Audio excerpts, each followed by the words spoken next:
Let me get with our good friend Dr. Randy Easterling from Vicksburg, who is a family care physician and addiction medicine specialist. Don't cough when you're not the doctor. Not unless he asks you to cough. Good morning, Paul. How are you? Watch that finger, buddy. How are you? I'm doing fine. How are you? I am doing dandy. We had to kick a little dust out of the lungs there, but look, I don't know if you heard earlier, but we were talking about this. Have we ever been more divided on something that we really shouldn't be that divided on? It's remarkable. We find ourselves this morning on this beautiful Friday morning in another dumpster fire in Mississippi and across the country. We're in knee deep in this pandemic, and the really sad thing and sobering thing about this is the large majority of this is unnecessary. Yeah. I got to get you to speak up a little bit because we've got a low volume on there. Just if you could kick it up just a little bit. Okay, can you hear me there better? That is much better. Okay. Yeah, and the governor said yesterday during the fair, he said, wearing a mask, I guess for everybody to wear a mask. I want to make sure I get this right as far as that foolish comment. But I think what the governor was talking about, you can't tell people, look, get your vaccine. And if you do that, one of the great things about this is you'll be able not to have to wear a mask, and all of a sudden that's changed. Well, the recommendations from the CDC are very clear, and they've also been adopted by the Mississippi State Department of Health. And number one is get your COVID vaccine. Mm-hmm. That's the main thing. The way out of this disaster is the COVID vaccine. Number two is even if you've been vaccinated and you're in a public place inside, it's probably the safest thing to do to wear a mask. That's the abundance of caution. And, can you get by with not wearing the mask? Probably so. But the safest thing to do is wear a mask if you're indoors and you don't know if people have been vaccinated. When everybody talks about going with the science, and I hate every time I hear this from Nancy Pelosi or certainly Nancy Pelosi, but any of the Democrats up there, I think, wait a minute. If you guys actually went by the science, you would be the ones on the front lines of stopping abortion with all the new technology that's come out and the revelations as far as life is concerned, when it starts, heart beating, pain, everything else that scientists, that doctors have verified over the last 20 or 30 years. You'd be on the front lines to stop Roe versus Wade, but science only when it applies to them. But where are we now as far as if I have the vaccine, what's the likelihood that I could get the COVID Delta variant? Well, let me just put it this way. I'm looking at some charts here on hospitalizations for the last the month of July. 96% of cases that were hospitalized in Mississippi were unvaccinated. That means 4% were vaccinated. So 4% of the hospitalizations had been vaccinated or fully vaccinated, but 96% had not been vaccinated. Of cases, of hospitalizations, 88% of those in the hospital in Mississippi for the last month were not vaccinated. 12% were vaccinated. Of the deaths, whoa. Well, hang on. 88% of hospitalizations, but that's hospitalizations due to COVID? From COVID. Okay. COVID, yes. Okay. I'm sorry. Yeah, from COVID. 88% of patients in the hospital with COVID were unvaccinated in this last month, and 12% were vaccinated. Of the deaths from COVID, 82% were unvaccinated and 18% were vaccinated. But I just heard, I just had some information sent to me a few minutes ago by a very reputable source, actually by Dr. Dobbs, that's very sobering. Mm-hmm. And the Delta variant, if you have the Delta variant, you spread it on an average to 8 to 9 people. The previous COVID, you would spread it to 2.5 to 3 people. So what that tells me is the Delta variant, which we've been talking about for the last month, is 3 times more contagious than the previous COVID. Well, the Delta variant is a COVID. It's a variant of the COVID.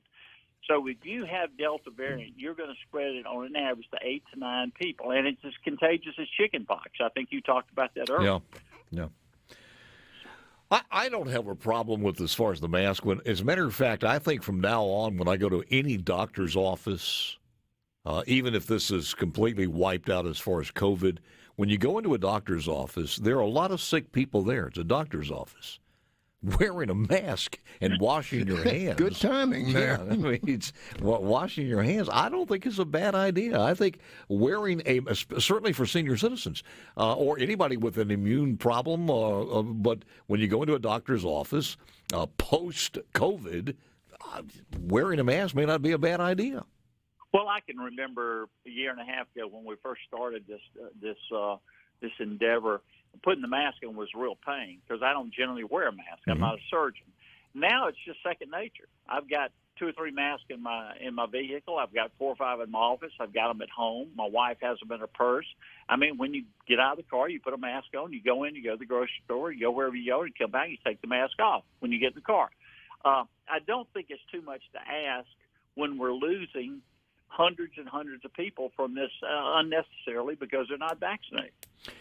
Yeah, but here, if I'm going in a grocery store and there are a lot of people who just can't wear a mask and don't want to wear the mask, and they've gotten the vaccine, and they're not going up, in real crowded areas. A grocery store may be a bad example of this. If you're at a concert or something, I can understand it. But if you're going in where you're not bumped, shoulder to shoulder with a lot of people, and you've had your vaccination, and then somebody comes up and says you need to wear a mask here, and says no, and I think that's where we're getting some of the problems. Well, I think you have to take into consideration when you go into a public area such as a grocery store, you don't know who's been vaccinated. Now, in my office, all my personnel, including myself, have been vaccinated. So when we don't have any patients in the patient area and I'm standing up front, we take our mask off because it's 2 or 3 of us and we're all vaccinated. I understand. If you go to a public area, you don't know who's been vaccinated and who hasn't. Well, we've all put these stakes in the ground, put the chips on our shoulders, and we've done this, each individual person, for or against, vaccine or not, mask or not, whatever it happens to be, and it's all politicized. But when you stop and take a step back, you realize vaccines and mandates are not something that's that new. I think you and I were talking yesterday off the air about if you're going to travel somewhere overseas, you still have to get some vaccines, don't you? Yeah, we're going on a trip in about 10 days, and in order to get on the plane, we have to show proof of vaccination. Yep. We have to show a PCR test, COVID test done 72 hours, at least 72 hours, within a 72-hour window of when we land in the country we're going to. And then when you get on the plane, in every public place you go, you have to wear a mask. So, this idea that the government is telling you what to do and dictating, the government has a role, and most of us think it ought to be as minimum as possible, but the government tells you how fast you can and can't drive. They tell you to wear a seatbelt. They tell you have to vaccinate your kids to go to school. They tell you can't drink and drive. And this is a public health disaster. We understand that. I think we want to keep that to a minimum as much as possible. But I guess the point I'm making is the vaccine things, from mandates kids in school to military or whatever it happens to be, vaccines and mandates are not something that's new. And people hear that, they think, the next door you're going to go through is socialism. It may be the case, but this is not one of the indications of that, unless it's taken out of control. Now, as far as we know, that there are more and more mandates. I think the president said a federal employee's got to take it now. I think that, and more and more companies are requiring that their employees be vaccinated. Of course, that's been supported by the Department of Justice. I think Home Depot announced yesterday that if their employees don't take it, they're going to be fired. But let's talk just a second about Mississippi. I can remember a year and a half ago when this disaster started, there was a think tank, I think out of Washington, that projected how many deaths would be in each state. The projection for Mississippi was 2,500 deaths. And I can remember telling my wife, that is ridiculous. There's no way we're going to lose 2,500 Mississippians from this. And I was absolutely right. We've lost 7,500 as of today. Actually, 7,533.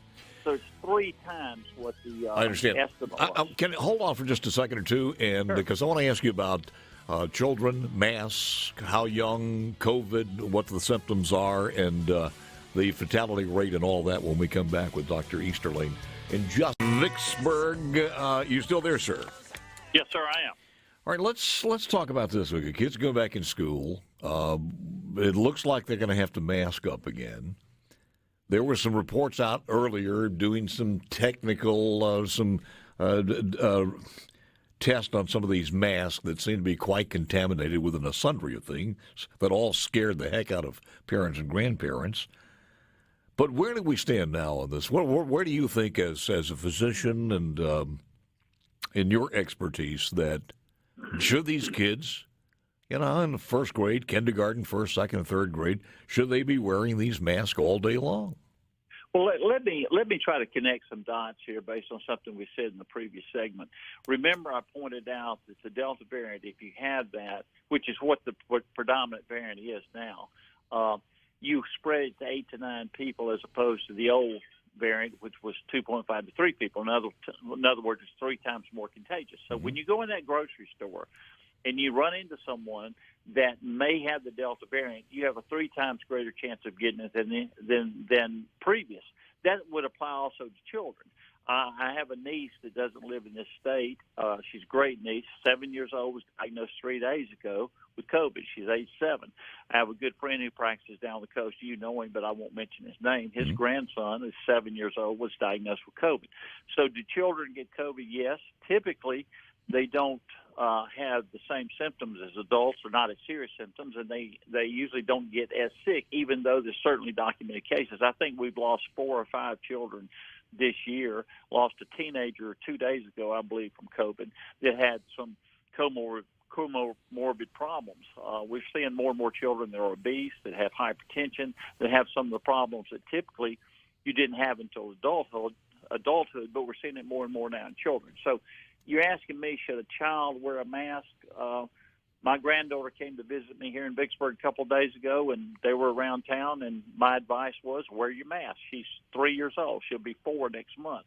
So yes, out of abundance of caution, I would recommend the children wear masks when they're indoors in public arenas where you don't know if everybody's vaccinated. Let's talk about the vaccine itself. How young is too young for the vaccine now?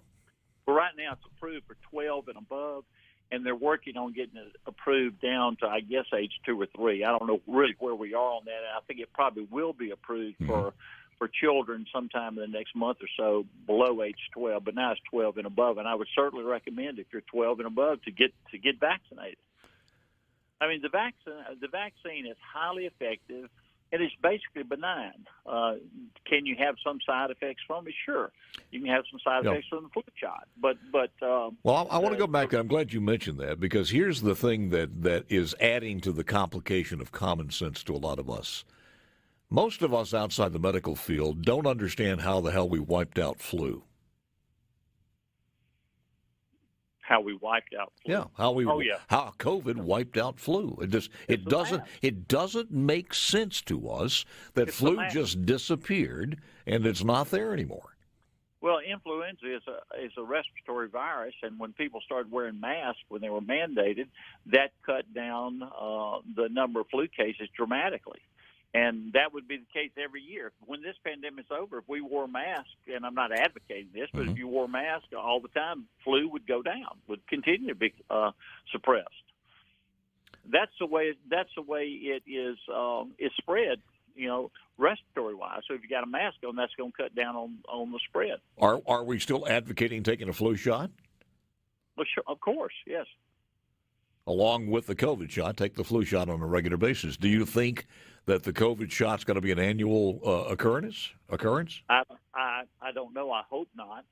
It's going to be for the foreseeable future until we man up and get vaccinated and stomp this thing out. Yeah, as long as the COVID's around, we're going to be getting shots. I was a little amazed because when Dr. Dobbs was on with me, I think he put a lot more confidence in the Moderna and also the Pfizer than the Johnson & Johnson. Are you along on the same page? Well, yeah, I think even when it first came out, the efficacy of Pfizer and Moderna were a little bit greater than Johnson & Johnson. But I think his position, and most of our position, is you take the one you can get. I mean, if I go in to get a shot and all they've got Johnson & Johnson, I'm going to take that as opposed to not getting anything. I got you. Always good spending time with you, sir. Appreciate it very much. Safe